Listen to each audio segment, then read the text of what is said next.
नमस्कार दोस्तों, संपूर्ण एकेडमी के यूट्यूब चैनल पर आपका बहुत बहुत स्वागत है। दोस्तों की एमपी की जो सीरीज चली आ रही है उसके अंदर बहुत अच्छी अच्छी चीज़ें और प्रैक्टिस सेट मैं आप लोगों के लिए करवा रहा हूं। लेकिन आज से हम एक ऐसा टॉपिक, हर एक टॉपिक से संभावित प्रश्नों की सूची भी आपके साथ में जो है साझा करेंगे, शेयर करेंगे और प्रैक्टिस सेट भी करेंगे, सारी चीज़ें करेंगे। तो आज से अपन एक ऐसा नया टॉपिक आपके साथ में साझा कर रहा हूँ जहाँ से कई सारे क्वेश्चन आप लोगों के लिए बनते हैं। देखो क्या होता है कि सभी चीज़ों का संग्रह एक जगह मिल पाना थोड़ा मुश्किल होता है। इस किताब में कुछ चीज़ें छूट जाती हैं, उस किताब में कुछ चीज़ें छूट जाती हैं। हमें कुछ ऐसा संग्रह मिल जाए जो जो एक ही जगह पर हमें अगर ये संग्रह मिल जाता है तो बहुत ही अच्छा कंटेंट वो होता है। तो देखो, गुफाओं से संबंधित सारी जो गुफाएं हैं और जानकारी है आज मैं आप लोगों के साथ में शेयर करूंगा। और इस कंटेंट में, इस वीडियो के अंतर्गत जितनी भी गुफाएं मध्य प्रदेश के अंतर्गत हैं उन चीज़ों के बारे में अपन डिस्कस करेंगे। देखो, सबसे पहले तो अपन ये देख रहे हैं कि कौन सी गुफा कहाँ पर है, ये देखेंगे। फिर जो गुफाओं से संबंधित क्वेश्चन बनते हैं, है ना, जैसे कि कितनी गुफाएं हैं और गुफा नंबर संख्या को क्या कहा जाता है, अभी लगभग कितनी गुफाएं बची हुई हैं, आई बात समझ में। तो इस तरीके के सारे क्वेश्चन जो डीप के रहेंगे उनका एक अलग से मैप, अलग से संग्रह बनाकर मैं आप लोगों के साथ में साझा करूंगा। लेकिन उसके पहले हमें यह देखना है कि कौन सी गुफा कहां पर है। कंटेंट में आपको बहुत जोरदार और जबरदस्त तरीके से, शानदार तरीके से प्रोवाइड करवा रहा हूं। आपको सारा संग्रह एक ही जगह पर मिलेगा। सारी गुफाएं आपको, देखो, कहीं से दूसरी जगह से पढ़ने की जरूरत नहीं पड़ेगी। सब पूरा संग्रह, मैं एक सार संग्रह आपके साथ में जो साझा करता हूं उसमें कोई भी चीज नहीं छूटेगी आपको। अगर आपने इतना भी पढ़ लिया तो यहाँ से जो क्वेश्चंस आपको दे रहा हूँ, जो कंटेंट मैं आप लोगों को दे रहा हूँ वो बिल्कुल सफिशियंट रहेगा। कहीं से भी कोई भी चीज छूटेगी नहीं। आप इतना भरोसा मेरे साथ में बना के चलना। देखो, आज अपन पढ़ रहे हैं मध्य प्रदेश में गुफाएं। देखो, अपन को पढ़ना है किस तरीके से, अपन एक मैपिंग के माध्यम से समझेंगे। देखो क्या होता है कि थोड़ी सी चीजें रटने वाली भी हैं, तो विद्यार्थी क्या करते हैं, उनको चीजों को किताब से रटने की कोशिश करते हैं। आपको मैप के माध्यम से पढ़ना है। दिक्कत ये रहती है कि मैप से माध्यम से नहीं पढ़ते तो चीजें भूल जाते हैं। अगर अब मैप की तस्वीर आपके दिमाग में रहेगी तो आपको ये समझ में आएगा कि हाँ यार, ये गुफा हमने ऊपर पढ़ी थी तो नीचे के जिले इस ऑप्शन के संदर्भ में नहीं है, तो हमको ऑप्शन काटने में भी यहाँ पर क्या हो जाएगा, एक सहूलियत मिल जाएगी। ये अगर ये मैप के माध्यम से अगर आप पढ़ेंगे तो सारा मैप आपके दिमाग में रहेगा और आपको एग्जाम में कंफ्यूजन नहीं होगा। एक तो सबसे बड़ी आपका जो प्लस पॉइंट है वो यही रहता है मैप द्वारा पढ़ने का। आइए तो अपन शुरुआत करते हैं मध्य प्रदेश में गुफाएं। देखो, सबसे पहले अपन उत्तर की बात करते हैं। तो उत्तर की क्या है कि उत्तर की बात करेंगे तो उत्तर के जिले पढ़ेंगे। फिर अपन दक्षिण की बात करेंगे, पूर्व और पश्चिम की बात करेंगे। ऐसे अगर अपन पढ़ेंगे ना तो थोड़ा सा दिमाग में आपको ये रहेगा मैप के माध्यम से कि यार ये गुफा जो है पश्चिम की साइड पड़ती है तो पश्चिम का ही कोई जिला हो सकता है। तो आपको ये बहुत अच्छी तरीके से समझ में आएगा, है ना। मैं आप लोगों को पढ़ने का भी बहुत तरीका आपसे साझा कर रहा हूँ। तो सबसे पहले अपन बात करते हैं, हमारा सबसे उत्तरी जो जिला है, हम मुरैना की एक बात करते हैं। देखो, मुरैना में आपकी दो गुफाएं। मुरैना में कितनी गुफाएं हम बात करते हैं। देखो, एक तो आपकी आती है पहाड़गढ़ गुफा। कौन सी गुफा आती है आपकी? पहाड़गढ़ गुफा, याद रखना। और दूसरी आती है आपकी लिखीराज गुफा, है ना। दोनों याद रखना, हम याद भी करेंगे और यहां से क्या करेंगे, चीजों को समझेंगे भी। तो मुरैना में दो कौन सी बताइए? पहाड़गढ़ बताइए और एक लिखीराज की गुफा। ये दोनों ही मुरैना डिस्ट्रिक्ट के अंतर्गत आती हैं। मुरैना से जस्ट नीचे की तरफ हम बात करते हैं तो ग्वालियर आता है। और ग्वालियर में बहुत फेमस आपकी जो है एग्जाम में आती है गुफा, कौन सी? आपकी बिलोबा की गुफाएं। और ये बहुत बार एग्जाम में आती है। ये मोस्ट आईएमपी है आपकी, मोस्ट आईएमपी। आई बात समझ में। तो बिलोबा की गुफा आपके ग्वालियर के अंतर्गत है। कहां पर है? बिलोबा की गुफा ग्वालियर के अंतर्गत। मुरैना की दो कौन सी आपकी लिखी है अपन ने? लिखीराज गुफा और पहाड़ गुफा। बिलोबा ग्वालियर, ग्वालियर में बिलोबा याद भी करेंगे अपन, रिवीजन भी करेंगे। चंदेरी में लिखीदांत गुफा। अब देखो, आप बिल्कुल भी कंफ्यूज मत होना। जब भी हमसे जो है कौन सी गुफा पूछेगा, लिखीराज तो मुरैना है और लिखी दांत तो चंदेरी में है। देखो, दांत आता है तो चंदेरी में है, राज आता है तो कहां पर है? आपकी मुरैना डिस्ट्रिक्ट के अंतर्गत। तो यहां पर आपको दोनों ही कंफ्यूज करने वाले ऑप्शन देगा, लेकिन हमको कंफ्यूज नहीं होना है। व्यापम अधिकतर इस तरीके के क्वेश्चन आपसे पूछता है, जबकि एमपीपीएससी सीधा सीधा पूछता है, ना कि घुमा फिरा के। आप समझना बात को। लिखीराज पूछेगा तो मुरैना में है, लिखी दांत पूछेगा तो चंदेरी में। जैसे ही हम नीचे की तरफ आते हैं तो हमको सागर दिखता है, सागर। आई बात समझ में। फिर टीकमगढ़ दिखता है। टीकमगढ़ से पृथक होकर निवाड़ी जिला बना था, आप लोगों को पता है, लेकिन हम अभी गुफाएं पढ़ रहे हैं। देखो, सागर के अंतर्गत दो गुफाएं आती है। एक आबचंद की गुफा आती है। कौन सी? आबचंद की गुफा, याद रखना, मोस्ट इंपॉर्टेंट है, आपकी एग्जामों में आती रहती है। और रॉक शेल्टर गुफाएं। मैंने क्या कहा था? देखो, सभी की सभी एक साथ में पढ़ाऊंगा। ऐसा नहीं है कि देखो मैं सिर्फ आबचंद की ही पढ़ाऊंगा, उससे संबंधित आपकी गुफाएं नहीं पढ़ाऊंगा, सभी चीजें मैंने यहाँ पर लिख रखी है। ये एक सार संग्रह है, यहाँ से क्वेश्चन बाहर नहीं जाएगा। देखो सागर में आबचंद की गुफा आती है और रॉक शेल्टर की गुफा आती है। देखो टीकमगढ़ की अगर अपन बात करें, अब अपन देखो धीरे धीरे जो है पूर्वी की तरफ बढ़ रहे हैं, तो पूर्वी की अगर अपन बात करें तो टीकमगढ़ के अंतर्गत अपन बात करें सिद्धराज की गुफा और चंद्रशेखर की गुफा। सिद्धराज और चंद्रशेखर की गुफा यहाँ पर आप याद रख सकते हो। आई बात समझ में? टीकमगढ़ के अंदर क्या है, सिद्धराज और चंद्रशेखर, है ना। आप कुछ इस तरीके से ट्रिक बना सकते हो यहाँ पर कि देखो सिद्ध और चंद्रशेखर टीकमगढ़ से हैं, सिद्ध और चंद्रशेखर टीकमगढ़ से है, तो सिद्धराज गुफा और टीकमगढ़ की गुफा, सॉरी चंद्रशेखर की गुफा, ये दोनों ही टीकमगढ़ के अंतर्गत आते हैं। मतलब ट्रिक इस तरीके की बना सकते हैं, सिद्ध और चंद्र, सिद्ध चंद्र। आई बात समझ में? दोनों कहाँ के हैं? टीकमगढ़ के हैं। नेक्स्ट की अगर अपन बात करें, देखो सतना के अंतर्गत कौन सी आती है? जगदीश पहाड़ गुफा, जगदीश पहाड़ गुफा सतना के अंतर्गत। अब देखो इसको किस तरीके से याद रखते हैं कि हमें पता है कि सतना के अंतर्गत मां शारदा भवानी का जो है मंदिर है, और मंदिर में हम अगर अपन बात करें मंदिर के अंतर्गत और कौन कौन से भगवान हो सकते हैं, जैसे जगदीश हो सकते हैं, तो आई बात समझे, माता के साथ में जगदीश भगवान भी हो सकते हैं। तो इस तरीके से आप इसको याद रख सकते हो। मेहर के अंतर्गत कौन सा है आपको? जगदीश पहाड़ गुफा, जगदीश पहाड़ गुफा सतना डिस्ट्रिक्ट के अंतर्गत आता है। कहाँ आता है? सतना डिस्ट्रिक्ट के अंतर्गत आता है। आई बात समझ में? अब देखो अगर अपन बात करें सीधी और सिंगरौली की, सीधी और सिंगरौली की बात करें तो भाई दो गुफाएं जो बहुत अधिक मात्रा में पूछी जाती है। सबसे ज्यादा कौन सी पूछी जाती है? आपकी मारा की गुफा, है ना।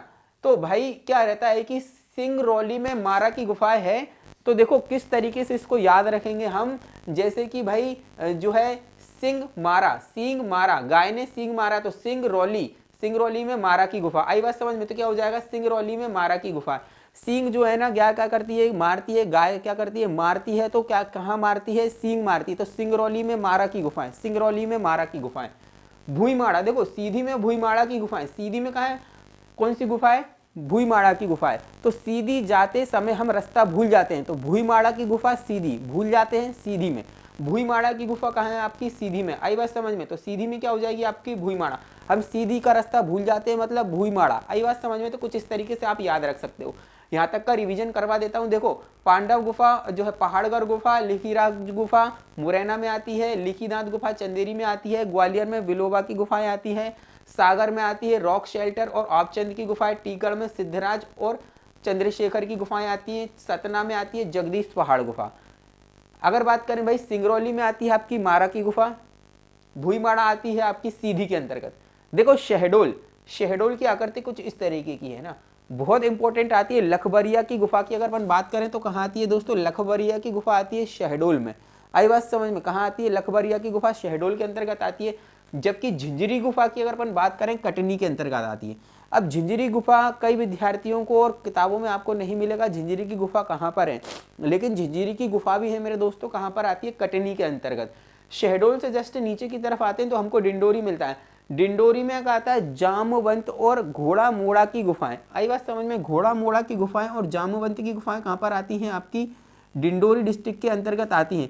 याद रखना, आई बात समझ में? डिंडोरी डिस्ट्रिक्ट के अंतर्गत आती हैं। देखो डिंडोरी से जब हम नीचे की तरफ बढ़ते हैं सिवनी में, तो गुड़ी की गुफा आती है। गुड़ी की गुफा कहाँ पर आती है? सिवनी में। आई बात समझ में? सिवनी में कहाँ आती है भाई? गुड़ी की गुफा सिवनी डिस्ट्रिक्ट के अंतर्गत आती है, आपकी याद रखना। आई बात समझ में? देखो आपका सबसे पहले अगर अपन बात करें यहाँ पर शिवनी से जस्ट नीचे की तरफ आते हैं तो हमको छिंदवाड़ा दिखता है। छिंदवाड़ा, आई बात समझ में? छिंदवाड़ा में आपका कहाँ आता है? सबसे नीचे की तरफ आता है। और यहाँ पर दो इंपॉर्टेंट आपकी गुफाएं पड़ती हैं। एक पड़ती है आपकी राधा देवी गुफा पड़ती है, आई बात समझ में, जो कि छिंदवाड़ा में पड़ती है। गुप्तेश्वर की गुफा भी कहाँ पड़ती हैं? आपकी छिंदवाड़ा डिस्ट्रिक्ट के अंतर्गत पड़ती हैं। आई बात समझ में? अब दोनों ही याद करने में आपको थोड़ी सी दिक्कत हो रही तो इसको मिलाकर एक बना लो।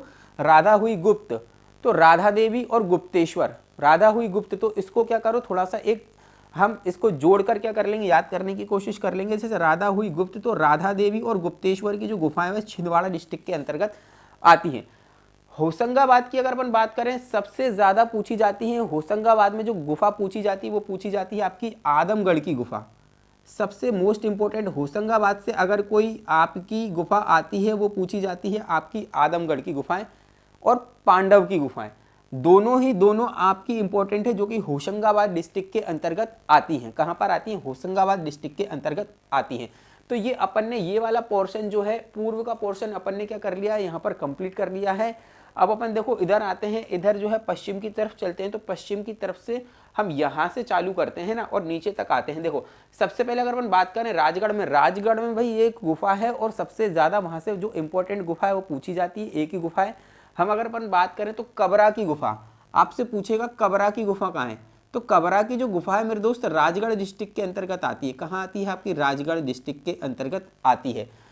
कबरा की गुफा कहाँ पर है, राजगढ़ डिस्ट्रिक्ट के अंतर्गत है। कबरा की गुफा कहाँ पर है, राजगढ़ डिस्ट्रिक्ट के अंतर्गत है। देखो राजगढ़ से हम यहाँ से होते हुए जब आगे की तरफ जाते हैं तो हमको दिखता है मंदसौर।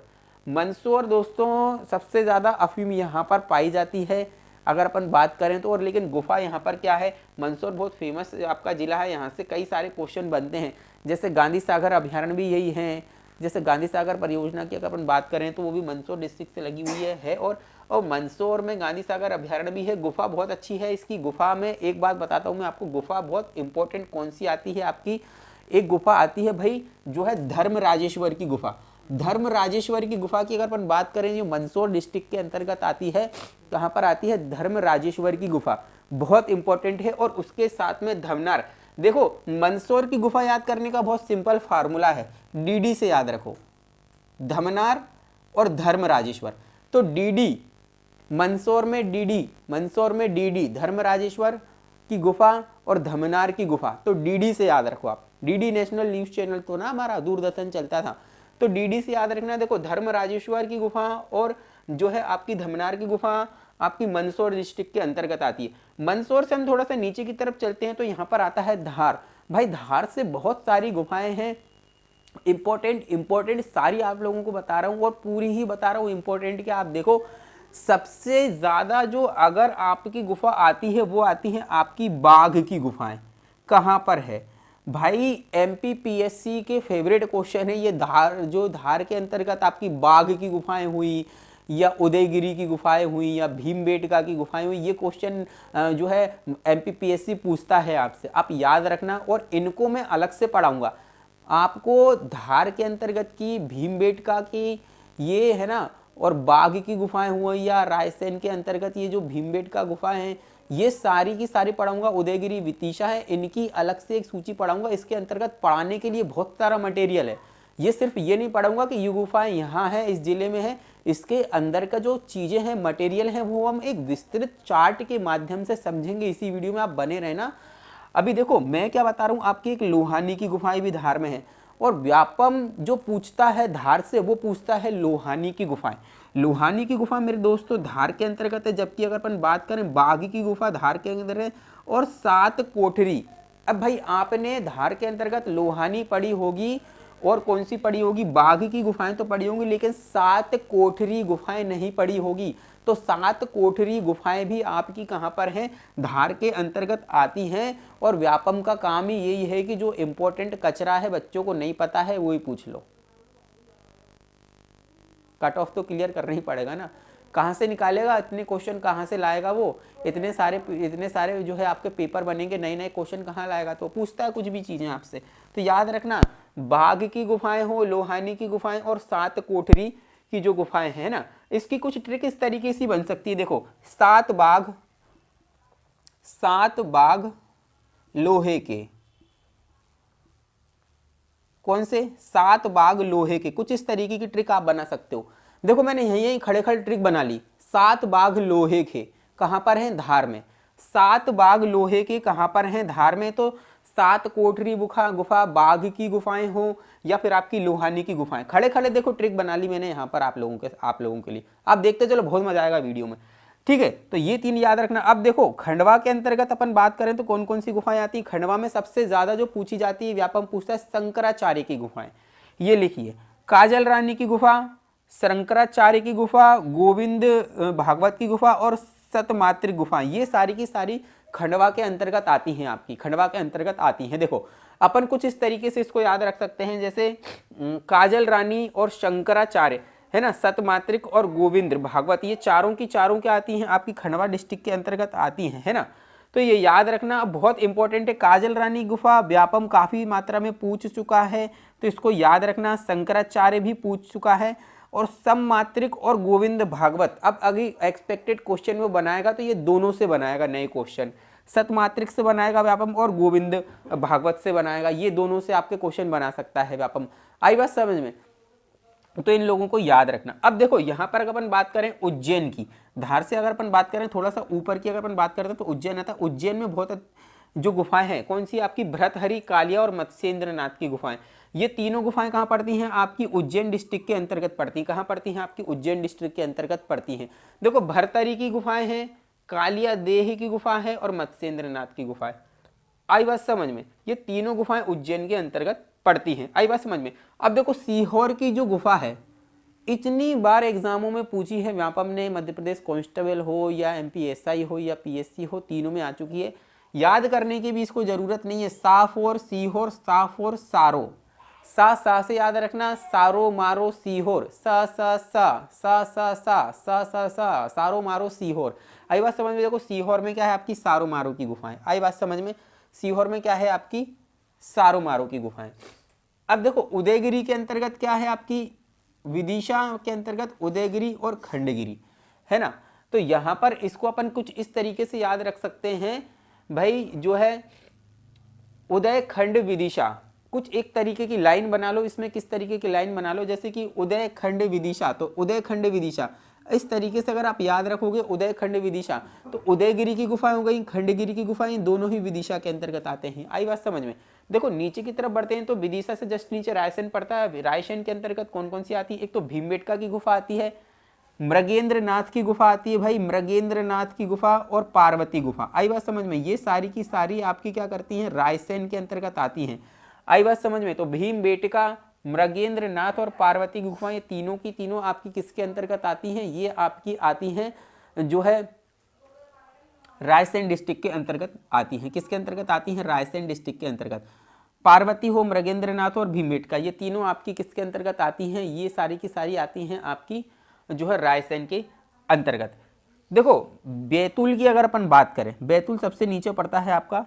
आई बात समझ में? बैतूल की अगर अपन बात करें तो भाई मोपाली महादेव, मोपाली महादेव और अंबाबाई गुफा, मोपाली महादेव और अंबाबाई की गुफा बैतूल के अंतर्गत पड़ती है ना। आई बात समझ में? ये दोनों ही गुफाएं कहाँ पड़ती हैं आपकी बैतूल के अंतर्गत पड़ती हैं। और याद रखना ये बहुत इंपॉर्टेंट हैं जो आती हैं, है ना। तो मोपाली और अंबा, आई बात समझ में? देखो यहाँ पर अपन कुछ इस तरीके से याद रखते हैं, जैसे अंबा माता जी होती हैं और महादेव कौन होते हैं आपके, भगवान शंकर। तो अंबा और महादेव, अंबा महादेव बैतूल, अंबा महादेव बैतूल। तो अंबा की गुफा और महादेव, मोपाली महादेव, ये दोनों आपकी बैतूल के अंतर्गत आती हैं। आई बात समझ में? ठीक है। तो अपन ने देखो इधर की पूर्वी की भी पढ़ ली है, सारी पढ़ ली है। देखो अपन ने पश्चिम की पढ़ ली है, पूर्वी की भी पढ़ ली है, उत्तर की भी पढ़ ली है। मतलब अगर अपन बात करें, अपन ने जितनी भी गुफाएं थी सारी की सारी अपन ने अभी कंप्लीट कर ली हैं। आई बात समझ में? कितनी सारी की सारी अपन ने कंप्लीट कर ली हैं। और मैं इंपॉर्टेंट नहीं पढ़ा रहा हूँ, पूरा कंटेंट ऑल ओवर आप लोगों के साथ में शेयर कर रहा हूँ, जिससे कि जितना भी संग्रह है वो एक साथ ही आप लोगों के साथ में मिल जाए, है ना। और आप लोगों को इधर उधर से ढूंढ के पढ़ने की जरूरत ना पड़े। तो सारा संग्रह एक साथ सिर्फ आप लोगों के लिए। आइए तो अपन सविस्तार तरीके से अब गुफाओं का अध्ययन करते हैं। जो मैंने आप लोगों से कहा था कि अपन सविस्तार तरीके से भी क्या है कि गुफाओं का अध्ययन करेंगे। तो यहाँ से क्वेश्चन डीप में भी आते हैं, तो आप बहुत अच्छी तरीके से और आसानी से बना सकते हो। अब अपन जिनमें सविस्तारित तरीके से अध्ययन करने की जरूरत रहेगी, वो सारी की सारी अपन गुफाएं बहुत ही विस्तृत तरीके से पढ़ेंगे। जैसे सबसे पहले आपको उनके लिए क्या लिखा हुआ है, देखो भीमबेटका। तो भीमबेटका जिला रायसेन, तो भीमबेटका मैंने आप लोगों को पढ़ाई है जिला रायसेन की। अगर अपन बात करें तो डिस्ट्रिक्ट रायसेन के अंतर्गत पड़ती है। देखो सबसे पहले अपन बात करते हैं कि भाई ये प्रसिद्ध क्यों है। देखो आदि मानव द्वारा बनाए गए शैल चित्रों और शैलाश्रयों के लिए प्रसिद्ध है। तो आदि मानव द्वारा यहाँ पर जो शैल चित्र और शैलाश्रय जो बनाए गए हैं उसके लिए भीमबेटका प्रसिद्ध है और बहुत ही प्रसिद्ध स्थान है अपने यहाँ का। तो प्रसिद्धि का कारण इनका ये है। अब क्वेश्चन यह आता है कि भीमबेटका की खोज किसने के द्वारा की गई थी। तो भीमबेटका की खोज की गई थी विष्णु वाकड़कर के द्वारा की गई थी 1957 और 58 में। और अगर मैं बात करूँ हमारे, अगर अपन जो है इसको विश्व धरोहर सूची में शामिल कब किया गया। देखो विश्व धरोहर सूची की अगर अपन बात करें, विश्व धरोहर सूची में इसे जो है 2003 में शामिल किया गया। आई बात समझ में। हमारे मध्य प्रदेश के तीन जो हैं विश्व धरोहर सूची में सम्मिलित हैं। सबसे पहले अगर अपन बात करें खजुराहो की, तो खजुराहो को शामिल किया गया था आपका 1986 के अंतर्गत। और वहीं अगर अपन बात करें सांची की, तो सांची को आपको 1989 में शामिल किया गया था। और भीमबेटका की अगर अपन बात करें तो भीमबेटका को 2003 में शामिल किया गया था। आई बात समझ में। तो ये सारी की सारी चीजें आप लोगों के साथ में मैंने एक्स्ट्रा फैक्ट में जो है सम्मिलित की है। देखो विष्णु वाकड़कर ने इसकी क्या की थी, खोज की थी। विष्णु वाकड़कर के द्वारा ये खोजी गई थी 1957 और 8 में। विश्व धरोहर सूची में 2003 में शामिल किया गया था। भाई अगर अपन बात करें ये पूर्व पाषाण कालीन शैलाश्रय यहाँ से प्राप्त हुए। भीमबेटका से अगर अपन बात करें पूर्व पाषाण कालीन शैलाश्रय यहाँ से क्या हुए हैं, प्राप्त हुए हैं। और अगर अपन बात करें ये जो भीमबेटका है प्राचीन संस्कृति का प्रतिनिधित्व करती हैं। क्या करती हैं भीमबेटका, प्राचीन संस्कृति का प्रतिनिधित्व करती हैं। आदि मानव द्वारा बनाए गए शैल चित्रों और शैलाश्रयों पर प्रसिद्धि का इनका कारण है। विश्व धरोहर सूची में 2003 में सम्मिलित की गई हैं। विष्णु वाकड़कर ने खोज की है।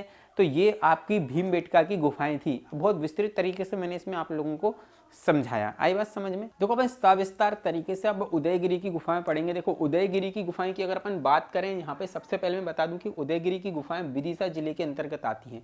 कहाँ आती हैं, उदयगिरी की गुफाएं हैं जो वह विदिशा जिले के अंतर्गत आती हैं। सबसे पहले अगर अपन बात करें, इसका जो प्राचीन नाम है नीचोगिरी के नाम से भी इसे जाना जाता है।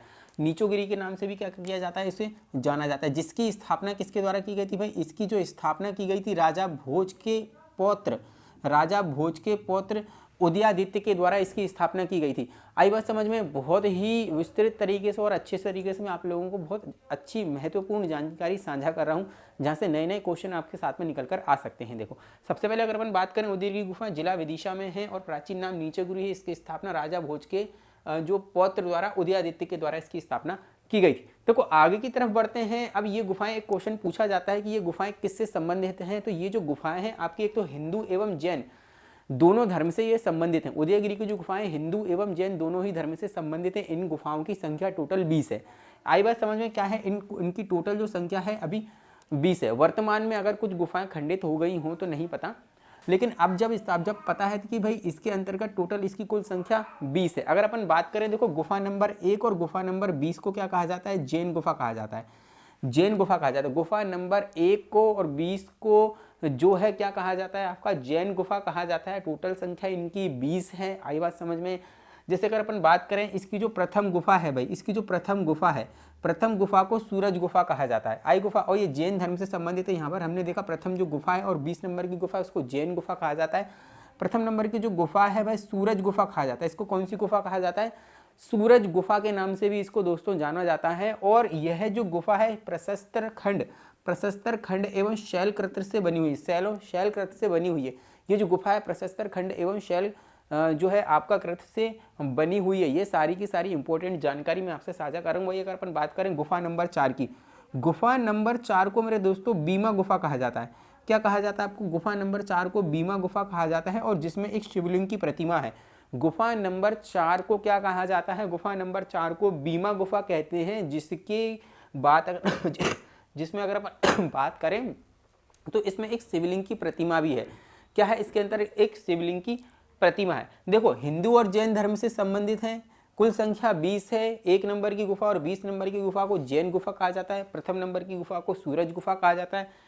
गुफा नंबर 4 को बीमा गुफा कहा जाता है, जिसके अंतर्गत एक शिवलिंग की प्रतिमा है। नीचे की तरफ बढ़ते हैं तो गुफा नंबर 5, भाई गुफा नंबर 5 को वराह गुफा कहते हैं। वराह गुफा कहते हैं क्योंकि इस गुफा के अंतर्गत भगवान वराह अवतार की 22 फीट लंबी जो है प्रतिमा आपको देखने को मिलती है। गुफा नंबर 5 के अंतर्गत हम क्या कहते हैं कि भाई ये वराह गुफा है और गुफा के अंतर्गत भगवान वराह की 22 फीट लंबी क्या है आपकी प्रतिमा देखने को मिलती है। तो बहुत इंपॉर्टेंट जानकारी मैं आप लोगों से साझा कर रहा हूँ। और ये विदिशा जिले के अंतर्गत आती है। कहाँ आती है आपकी, विदिशा जिले के अंतर्गत आती है। देखो उसका रिवीजन भी कर लो, मैं आप लोगों को बता देता हूँ। एक तो विदिशा जिले के अंतर्गत आती है, प्राचीन नाम नीचोगिरी है। उदयादित्य द्वारा इसको जो है आपका निर्माण इसका करवाया गया था। देखो स्थापना इसकी की गई थी। हिंदू एवं जैन धर्म दोनों से संबंधित है। टोटल 20 गुफाएं हैं। 1 नंबर और 20 नंबर की गुफा को क्या कहा जाता है, जैन गुफा से संबंधित है। गुफा नंबर 1 सूरज गुफा है, प्रशस्तर एवं शैलखंडों से निर्मित है। वहीं अपन गुफा नंबर की 4 की बात करें, गुफा नंबर 4 को बीमा गुफा कहा जाता है जिसमें शिवलिंग की प्रतिमा है। गुफा नंबर 5 को क्या कहा जाता है, वराह गुफा कहा जाता है। वराह अवतार की 22 फीट लंबी प्रतिमा यहाँ पर आपको देखने को मिलेगी। तो ये एक महत्वपूर्ण जानकारी मैंने आप लोगों से जो है साझा की है। आई बात समझ में आप लोगों को। और आप लोगों को ये वीडियो अगर पसंद आ रहा हो तो ज़रूर से उसको लाइक करना मेरे दोस्त, शेयर करना और कमेंट भी करना, और मुझे ज़रूर से ज़रूर बताना कि ये वीडियो आपको कैसा लग रहा है और सारी जानकारी में जो साझा कर रहा हूँ आप लोगों को कैसी लग रही है। आइए अपन बाघ की गुफाओं की बात करते हैं। देखो बाघ की गुफाओं की अगर अपन बात करें तो देखो बहुत सारे फैक्ट है यहाँ से निकल कर आते हैं। अपन एक एक करके सभी तरीके की संपूर्ण जानकारी आपसे साझा करेंगे। नंबर 1 की अगर अपन बात करें, देखो अगर अपन बात करें भाई, इसकी जो खोज हुई थी 1818 में डेंगर फील्ड के द्वारा इसकी जो है क्या की गई थी, इसकी खोज की गई थी। तो 1818 में डेंगर फील्ड के द्वारा इसकी खोज की गई थी और इनकी कुल संख्या 9 थी। क्या थी इनकी कुल संख्या की अगर अपन बात करें तो संख्या कितनी थी इनकी, 9। खोज 1818 में डेंगर फील्ड के द्वारा इनकी खोज की गई थी। आइए अपन आगे बढ़ते हैं। देखो अजंता जो एलोरा है, आई बात समझ में। देखो कि अगर अपन बात करें बाघ की गुफाओं की तुलना अजंता एलोरा की गुफाओं की से की जाती है, इनके समकक्ष मानी जाती है, इसलिए इनकी तुलना जो है किससे की जाती है, आपकी अजंता एलोरा से की जाती है। और ये बनने वाला क्वेश्चन ही एक बार एग्जाम में पूछा हुआ क्वेश्चन है, इस तरीके का क्वेश्चन पहले पूछे हुए हैं। तो सबसे पहले अगर अपन बात करें अजंता एलोरा की जो तुलना है वो किससे की जाती है, आपकी जो बाघ की गुफाओं की जो तुलना है किससे की जाती है, अजंता एलोरा की गुफाओं से की जाती है, उनके समकक्ष ये मानी जाती है। देखो अगर अपन बात करें 1951 में, वर्ष 1951 में इसे राष्ट्रीय स्मारक में शामिल किया गया है। कहाँ किया गया है, इसे राष्ट्रीय स्मारक में शामिल किया गया है। 1951 में इसे राष्ट्रीय स्मारक में शामिल किया गया है। देखो अब यहाँ पर मैंने क्या लिख रखा है, गुफा नंबर 1, गुफा नंबर 2, गुफा नंबर 3, गुफा नंबर 4, गुफा नंबर 5। अब देखो अगर अपन बात करें तो गुफा नंबर 1 जो है उसे ग्रह गुफा के नाम से जाना जाता है। किसके नाम से जाना जाता है, उसे ग्रह गुफा के नाम से उसे जाना जाता है। आई बात समझ। अब ये थोड़े से डीप के क्वेश्चन है लेकिन जानकारी महत्वपूर्ण है, इसलिए आप लोगों से साझा कर रहा हूँ मैं। अब देखिए अगर अपन बात करें गुफा नंबर की 2 को, तो गुफा नंबर की जो 2 है उसे पंच पांडु गुफा के नाम से जाना जाता है, पंच पांडु गुफा के नाम से जाना जाता है। नंबर 3 की अगर अपन बात करें तो भाई हाथी खाना, नंबर 3 की अगर अपन बात करें तो हाथी खाना गुफा के नाम से इसे जाना जाता है। भाई गुफा नंबर 4 की बात करें तो गुफा नंबर 4 को रंग महल के नाम से जाना जाता है और गुफा नंबर 5 को पाठशाला के नाम से जाना जाता है। तो ये एक महत्वपूर्ण जानकारी है जो मैं आप लोगों से साझा कर रहा हूँ। देखो गुफा नंबर 1 ग्रह गुफा है, गुफा नंबर 2 पंच पांडु है, गुफा नंबर 3 हाथी खाना है, गुफा नंबर 4 जो है आपका रंग महल है और गुफा नंबर 5 क्या है आपका पाठशाला है। तो ये आप लोगों को याद रखना। आई बस समझ में, 1, 2, 3, 4 और 5 है ना। अगर अपन बात करें ये जो गुफाएं हैं किस धर्म से संबंधित हैं, ये जो गुफाएं हैं आपकी बौद्ध धर्म से संबंधित है। किससे संबंधित हैं, ये जो गुफाएं हैं आपकी बौद्ध धर्म से संबंधित है। आई बात समझे भैया। अगर अपन बात करें वर्तमान में 5 गुफाएं ही अस्तित्व में हैं। कितनी गुफाएं, 5 गुफाएं अस्तित्व में हैं और टोटल की संख्याओं की बात करें 9 गुफाएं थी। वर्तमान में 5 गुफाएं जो हैं आपकी किससे जो है आपकी अस्तित्व में है। और इन गुफाओं पर की गई चित्रकारी को फ्रेस्को मुगल पेंटिंग कहा जाता है। क्या कहा जाता है, फ्रेस्को मुगल पेंटिंग कहा जाता है। आई बात समझे। महत्वपूर्ण जानकारी मेरे दोस्तों, कौन सी जानकारी, महत्वपूर्ण जानकारी है कि इन पर जो है इन गुफाओं पर जो चित्रकारी की गई है, बाघ की गुफाओं पर जो चित्रकारी की गई है वह आपकी फ्रेस्को मुगल पेंटिंग उसको कहा जाता है। आई बात समझ में, आई बात समझ में। देखो अपन आगे की तरफ बढ़ते हैं। नर्मदा की सहायक नदी कौन सी है, बाघ नदी। उस नदी के तट पर यह जिला धार में क्या है आपकी जिला धार के अंतर्गत स्थित है। आई बात समझ होती है कि महत्वपूर्ण जानकारी थी जो मैंने आप लोगों के साथ में साझा की और कई सारे क्वेश्चन यहाँ से निकल कर बनते हैं जो मैंने आप लोगों के साथ में साझा किए हैं, है ना। तो विस्तृत जानकारी भी जहाँ से मुझे लगता है कि ये विस्तृत तरीके से आप लोगों को बताना है तो अब मैं बहुत अच्छी तरीके से आप लोगों को समझाने की कोशिश करता हूँ। आप बस इस वीडियो में मेरे साथ में मौजूद रहे। आप बहुत इस वीडियो को आप प्यार दें और इसको ज़रूर से ज़रूर लाइक, सब्सक्राइब और कमेंट करें। तो ऐसी महत्वपूर्ण जानकारियों के साथ में मैं रोज़ ही आपके समक्ष उपस्थित हूँ नए टॉपिक के साथ। इसलिए आप संपूर्ण एकेडमी के यूट्यूब चैनल को ज़रूर से ज़रूर सब्सक्राइब कर लें और बेल आइकन को दबाना बिल्कुल ना भूलें। तो फिर मिलते हैं अपन नेक्स्ट वीडियो में किसी नेक्स्ट टॉपिक के साथ में। तब तक के लिए दोस्तों जय हिंद, धन्यवाद, अपना ध्यान रखें।